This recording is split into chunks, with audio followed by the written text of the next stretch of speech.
নবী সাল্লাল্লাহু আলাইহি ওয়াসাল্লাম এই সওমটাকে রেখেছেন, মুহররম মাসের এই 10 তারিখের সওমটা, এবং তিনি বলেছেন যে আমি আশা করি এই সওম রাখার ফলে 1 বছরের গুনাহ আল্লাহ পাক মাফ করে দিবেন। এবং একজন সাহাবী এসে জিজ্ঞাসা করছিলেন যে কোন মাসের রোজা রমাজান মাসের পরে সর্বোত্তম। নবী সাল্লাল্লাহু আলাইহি ওয়াসাল্লাম বলছেন রমাজান মাসের পর সর্বোত্তম সওম হচ্ছে মুহররম মাসের সওম। 3-4টা বিষয় নবী সাল্লাল্লাহু আলাইহি ওয়াসাল্লাম কখনো ছাড়তেন না। ফজরের আগে 2 রাকাত সুন্নাত, মাসের 3 দিন রোজা রাখা আইয়ামে বীজের, তারপরে আপনার আরাফার সওম এবং এই যে মুহররম মাসের সওম। এই সওমগুলো নবী সাল্লাল্লাহু আলাইহি ওয়াসাল্লাম কখনো ছাড়তেন না।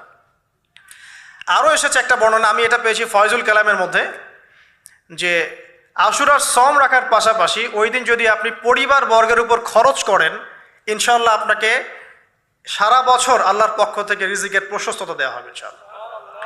তো পরিবার বর্গের প্রতি আপনি খরচ করতে পারেন। এখন এই যে ঘটনা দেখেন, এই ঘটনার মূল পিছনে গল্প কি?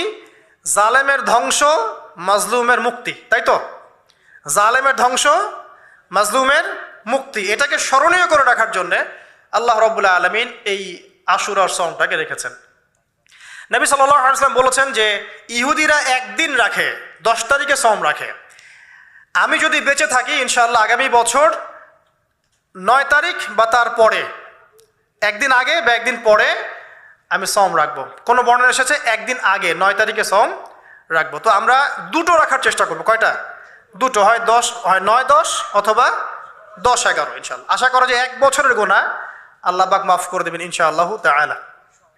এক মুহূর্তের মধ্যে, মানে এক দিনে পুরো ফেরাউন এবং ফেরাউনের যত সেনাবাহিনী আছে একদিনের মধ্যেই শেষ, পৃথিবী থেকে চিরবিদায়।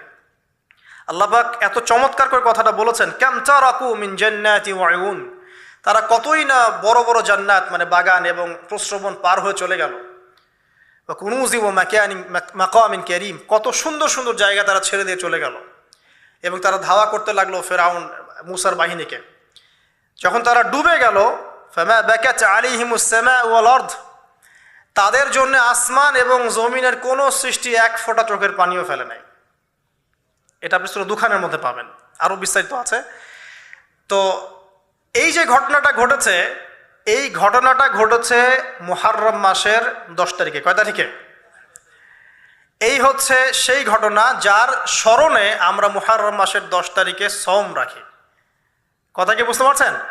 এটাই সেই ঘটনা, যেই ঘটনার ফলশ্রুতিতে এটাকে স্মরণীয় করে রাখতে আল্লাহ পাক কিয়ামত পর্যন্ত এই আশুরার সওমটাকে রেখে দিয়েছেন।